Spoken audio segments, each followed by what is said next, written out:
Hello guys, आज हम बात करेंगे एक हीलिंग टेक्निक के बारे में। इस टेक्निक को अप्लाई करके आप अपने किसी भी इशू को, चाहे वो आपकी हेल्थ से रिलेटेड हो, आपके रिलेशनशिप में कुछ भी गलत हुआ हो पास्ट में, या आपके करियर में आपने कोई गलत डिसीजन लिया हो, या मनी को लेकर, या किसी भी एरिया को लेकर आपकी लाइफ में आपको आज की डेट में कोई भी रिग्रेट है या कुछ भी नेगेटिव इमोशंस है, तो आप इस टेक्निक को अप्लाई करके अपने उस नेगेटिव इमोशन को हील कर सकते हैं। एज अ ह्यूमन बीइंग हम सभी को अपने पास्ट से कुछ ना कुछ कंप्लेंट्स होती हैं। हम सबको ये लगता है कि काश हमारे बचपन में चीज़ें कुछ और अच्छे तरीके से हुई होती, हमारे पेरेंट्स ने हमको और ज़्यादा सपोर्ट किया होता, या हमको और ज़्यादा अच्छी लाइफ दी होती, हमारे करियर में हमें अच्छी अपॉर्चुनिटीज़ मिली होती। इस तरह की बुरी यादें होती हैं बचपन की, जो हमें हमारे प्रेजेंट में हॉन्ट कर रही होती हैं, कोई बुरे सपने की तरह डरा रही होती हैं। कोई रिग्रेट होते हैं, बहुत सारे रिग्रेट होते हैं एक्चुअली, और कंप्लेंट्स भी होती हैं बचपन को लेकर या पास्ट के किसी भी इंसिडेंसेस को लेकर कि बचपन में पेरेंट्स का प्यार नहीं मिला, घर में अच्छा माहौल नहीं मिला, या अच्छी एजुकेशन नहीं मिली, या फैमिली के साथ, फ्रेंड के साथ कोई इशू रहा जो बहुत सालों के बाद भी हमारे मन में कहीं ना कहीं कोई कंप्लेन, कोई रिग्रेट, कोई सोरो, कोई पेन, या कोई भी नेगेटिव इमोशन या ब्लॉकेज बन के हमें डरा रहा होता है। आज तक भी कोई भी नेगेटिव इमोशन या एक ब्लॉकेज बन जाता है जो हमारी ग्रोथ में कहीं ना कहीं एक हर्डल बन जाता है और हमें पता भी नहीं चलता,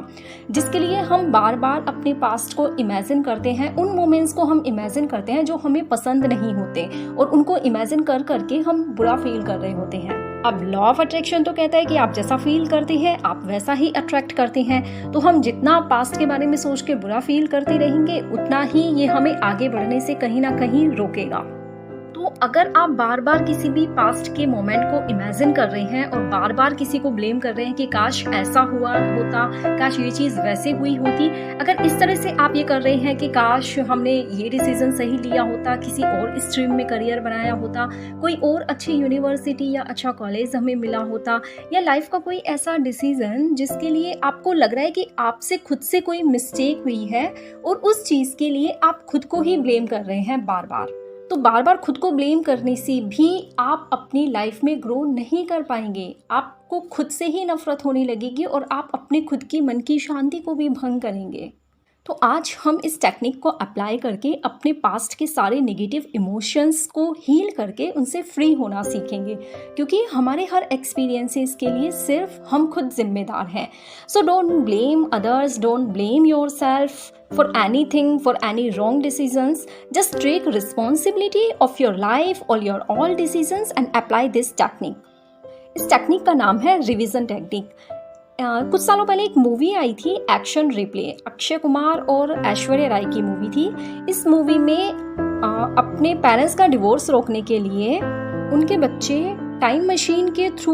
उनके अपने पेरेंट्स के पास्ट में जाकर, उनके कॉलेज लाइफ के दिनों में जाकर उनके रिलेशनशिप को ठीक करने की कोशिश करते हैं, और फिर वो वापस प्रेजेंट में जब आते हैं तो सब कुछ नॉर्मल हो जाता है और उनके पेरेंट्स का डिवोर्स भी रुक जाता है। तो ये एक रिवीजन टेक्निक है। इस टेक्निक को हम अपने लाइफ के किसी भी एरिया में जो कि पास्ट से रिलेटेड है उसमें अप्लाई कर सकते हैं, जिसका असर हमारे प्रेजेंट पर पड़ रहा है। टेक्निक बहुत ही सिंपल है, इसमें हमें खाली विजुअलाइजेशन करना होता है। ये टेक्निक मैंने एक लॉ ऑफ अट्रैक्शन की वर्कशॉप में सीखी थी। मेरे लाइफ कोच थे मिस्टर RP सिंह, जिनके साथ मैंने कुछ टाइम के लिए जॉब भी किया हुआ है उनकी ही कंपनी में।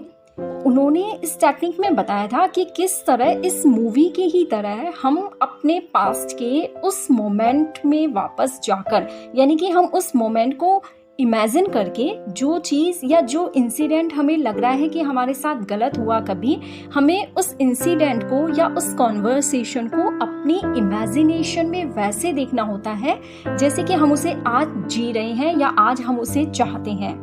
ये टेक्निक, जैसे मान लीजिए अभी मॉर्निंग की ही बात है, अगर मॉर्निंग में आपकी किसी के साथ कोई कॉन्वर्सेशन गलत हो गई, किसी के साथ कोई आर्ग्यूमेंट हो गया, या मान लीजिए आपकी किसी के साथ कोई मीटिंग थी, उस मीटिंग का आउटकम वो नहीं निकला जो आप चाहते थे, या आपको लग रहा है कि कुछ सही नहीं हुआ, तो आप इस टेक्निक को एवरी डे, आप रात को सोने से पहले इस टेक्निक को अप्लाई कर सकते हैं। आपको नाइट में सोने से पहले क्या करना है, वो सीन जो आपके साथ हुआ है पूरे दिन भर में कभी भी हुआ है या कुछ सालों पहले हुआ है, वो सीन जो आपकी इमेजिनेशन में चल रहा है, जो आपकी मेमोरीज में कभी ना कभी चल के आपको हॉन्ट कर रहा है, आपको उस सीन को दोबारा इमेजिन करना है और वो कॉन्वर्सेशन या वो पर्टिकुलर मोमेंट जो आपको हॉन्ट कर रहा है, आपको उस पर्टिकुलर मोमेंट या कॉन्वर्सेशन को रिक्रिएट करना है। वैसे आपको वो चीज़ देखनी और सुननी है जैसे कि आप अभी चाहते हैं। आप किसी मीटिंग का एंड रिजल्ट अपने अकॉर्डिंग इमेजिन कर सकते हैं। जैसे मान लीजिए किसी के साथ कोई आर्ग्यूमेंट हुआ या किसी से बात बंद हो गई, किसी से आपके कुछ कहा सुनी हो गई, तो आप उस कॉन्वर्सेशन को भी रिक्रिएट कर सकते हैं। आप इस टेक्निक में हर उस चीज़ को रिक्रिएट कर सकते हैं जो आपको आज में अभी में किसी भी तरह से डिस्टर्ब कर रही है। ये टेक्निक शायद जोसेफ मर्फी की किसी बुक में भी आपको मिल जाएगी। इस टेक्निक में आप हर एक चीज़ को रिक्रिएट करके अपने past regret, complain, self blaming या कोई भी ब्लॉकेज है तो आप उसको ख़त्म कर सकते हैं और आप मानसिक शांति का अनुभव कर सकते हैं। तो इस टेक्निक को अप्लाई करते रहिए। जब भी आपको लगता है कि कुछ चीज़ गलत हुई है, आप उस सीन को रिक्रिएट करिए अपनी इमेजिनेशन में और वैसे फील करिए जैसे कि आप करना चाहते थे। मैं खुद ये टेक्निक बार बार अप्लाई करती हूँ। इवन जब भी मुझे लगता है कि कोई चीज़ मुझे किसी भी तरह से परेशान कर रही है, मैं उस सीन को दोबारा क्रिएट करती हूँ। और एग्जैक्टली जैसे ये होता है कि कुछ लोग कहते हैं कि सुबह का बुरा सपना अगर आपने कुछ देखा है तो आपको क्या करना होता है, जैसे ही आपको सुबह कोई बुरा सपना आया, आपकी जैसे ही नींद खुली, आपको लगा कि चीज़ कुछ सही नहीं हुई उस सपने में, आप दोबारा सो जाइए और उस सपने को दोबारा वैसे देखिए, उसका एंड रिजल्ट वो इमेजिन करिए जो कि आप चाहते हैं। तो इससे इमीडिएट आपको शांति महसूस होगी, आपको खुशी महसूस होगी और जब आप खुश रहेंगे तो फिर आप और ज़्यादा खुशी को अट्रैक्ट करेंगे। तो अभी अपनी टाइम मशीन का बटन दबाइए और पहुंच जाइए अपने पास्ट के उस सीन में जिसको आप रिक्रिएट करना चाहते हैं।